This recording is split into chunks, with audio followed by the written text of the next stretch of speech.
The NHL is full of different sorts of players. Some have won the hearts of everyone, including their opponents. But there are a few who can get under the skin of everyone with their cheap tactics, cocky face, and short temper.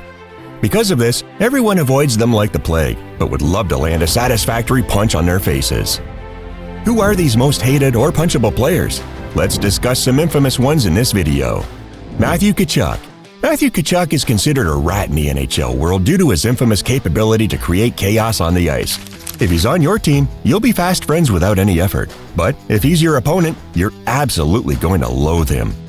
The 2025 Anonymous NHL poll revealed that almost 7.48% of NHL players have the desire to punch Matthew. After seeing the results, Matthew's parents laughed and declared that they even wanted to punch him because of his yaps and dirty games. The most infuriating thing about him is that after every dirty hit, he would grin and cock his eyebrows at the opponent. He even dares to get angry when someone points out his dirty games. Once, in March 2017, Drew Doughty of the Los Angeles Kings called out the rookie Matthew of the Calgary Flames for playing dirty when the game was over. Upon hearing this, Matthew started seeing red and railed toward Doughty with a furious expression. Soon, NHL officials were suspending Kachuk for elbowing Doughty in his face. Here, the question is, if the elder brother is so infuriating, how bad will the younger one be? Brady Kachuk. Almost 3.4% of NHL players wanted to punch Brady in the face because of his ability to stir shit on the ice. Of course, he is a younger Kachuk, which means he inherited the full family toolkit, pest-level antics, and a face that practically dares you to punch it. He's driven a lot of people crazy on the ice, to the point they'll take off their gloves and come after him. In the end, either one of them leaves with a bloody face, a missing tooth, and numerous stitches. Ouch. By the way, the good thing about Kachuk siblings is that their teammates love them. But we couldn't say this about our next player. Pierre-Luc Dubois. Pierre-Luc Dubois doesn't just make you want to punch his face, but makes you want to trade it to another team halfway through the shift. He has a selfish and me-first attitude, as he never plays for his team, but for his own benefit, really. This guy is somehow made underwhelming an art form, bouncing from Columbus to Winnipeg to LA, like he's trying to collect all 32 NHL jerseys without actually earning any of them. Yes, he doesn't earn them, as he becomes disinterested in the game halfway through it and will leisurely start skating on the ice without any regard for his teammates. If someone would question his selfish and careless attitude, he'd cut ties with the team in a blink. If you find him toxic, wait for the next one on our list. Tyler Bertuzzi. It was the depressing time of COVID-19, where every athlete in the league was desperate to avoid any shutdown. Everyone was desperately following all the COVID protocols to keep their games going. Among this, a self-righteous athlete stepped forward and gave a shocking interview. He revealed he didn't want to get vaccinated, and no one could make him do it. Just personal choice, freedom of choice, and a life choice.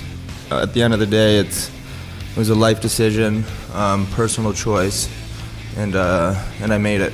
After this interview, every NHL person in Canada wanted to punch him in the face. I bet you already know the name of this athlete, Tyler Bertuzzi. This guy built a career out of being the annoying little brother of the NHL. Always in your face, always in the mix, never quite doing anything worthy of a major, but absolutely deserving of a face full of gloves.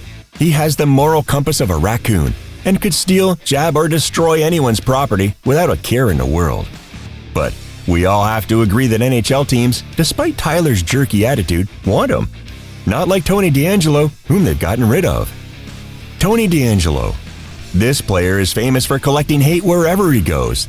The situation escalated to such an extent that no NHL team wanted him for the 2025 season, forcing him to move to the KHL. But why? Why does everyone hate Tony DeAngelo to such an extent that they're unwilling to pay for his services? From his early days in junior hockey, where suspensions piled up due to slurs and misconduct in the NHL, he found a way to get waived by the Rangers after a post-game altercation with his own teammate. Yes, he has a history of fighting with his own teammates and showing attitude to coaches, which ultimately got him kicked off teams. He's notorious for his anger management issues, where his rational brain side switches off quite easily. In moments of rage, he has reportedly unleashed racist and sexist slurs on the ice, leaving everyone stunned.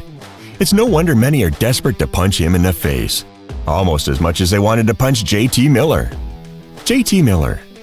Just like Dubois and DiAngelo, JT Miller also has a selfish side where he doesn't care about his teammates. Watching him on the bench is like watching a pressure cooker at full tilt. Veins popping, stick swinging, and the occasional profanity-laced coaching session for his teammates who didn't meet the JT standard of playing at 130% rage. He's a self-righteous person who believes he's doing everything good. Others are completely foolish, and it's his responsibility to correct them. By the way, there's no doubt that he's a good player and has some clever tricks up his sleeve that have helped his team to win numerous times. But he turns volcanic when things don't go according to his plan. You'll see him on camera slamming sticks, screaming at coaches, and tossing teammates under the bus with body language alone. One of the most infamous examples of this behavior is his notorious rift with Elias Pettersson. It was too bad that they didn't cooperate with each other on the ice, resulting in their team losing almost all their matches. Now, this beast's body language is nothing in front of Milan Lucic. This man has a permanent scowl on his face that'll make you flinch whenever you see him. He's notorious for asserting dominance over others and never hesitates to get physical if there's any need. That's why he has the legacy of bruises and suspension-worthy hits.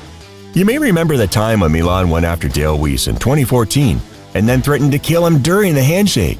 Later on, he said he's not sorry as these sort of threats are a part of the game.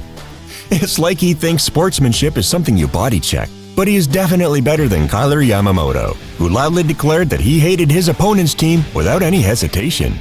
Kailer Yamamoto isn't famous for his shots or hockey skills, as there's nothing extraordinary about them, but his aggressive nature is something that earned him a lot of fame and eye rolls from other athletes. He's the classic case of small guy syndrome, buzzing around the ice with the energy of a caffeinated mosquito and the subtlety of a hornet's sting. Fans keep waiting for him to break out, but what we get instead is a string of forgettable games peppered with the occasional cheap shot or post-whistle scrum that ends with him hiding behind a linesman. But he managed to remain in the headlines by hurling some choice words toward referees or punching his opponents. However, he is no match in front of our next player, who is still hated by fans even 5 years after his retirement. Sean Avery. Most punchable players might hurl insults in the heat of the moment, but once it's over, they usually move on. Sean Avery, however, was a unique specimen.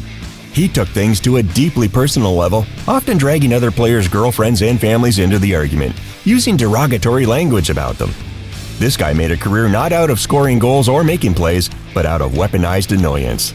He used to bring so much chaos on the ice that the NHL was forced to make an Avery rule. Even now, he keeps NHL players on their toes from the comfort of his home. From throwing shade at everyone in his autobiography to picking Twitter fights in retirement, Avery stayed ready to irritate anyone at any time. Just like him, our last player is also unique, as this guy burns bridges faster than he can get off a wrister. Patrik Laine. Patrik Laine has played for 3 NHL teams throughout his career, and every time, what he did best was to piss them off. With the Winnipeg Jets, his rivalry with Brad Marchand was famous. Both players used to shoot daggers at each other on the ice, and fistfights in the locker room. Once this team got rid of Linea, he became a part of the Columbus Blue Jackets, where he managed to clash with coaches so badly that he got benched after yelling at an assistant. He's been skating through shifts as if he's allergic to the defensive zone. So, this has been all about the NHL's most punchable faces. Who would you want to add to the list? Drop your comments below and let us know. And as always, thanks for watching, and we'll see you in the next video.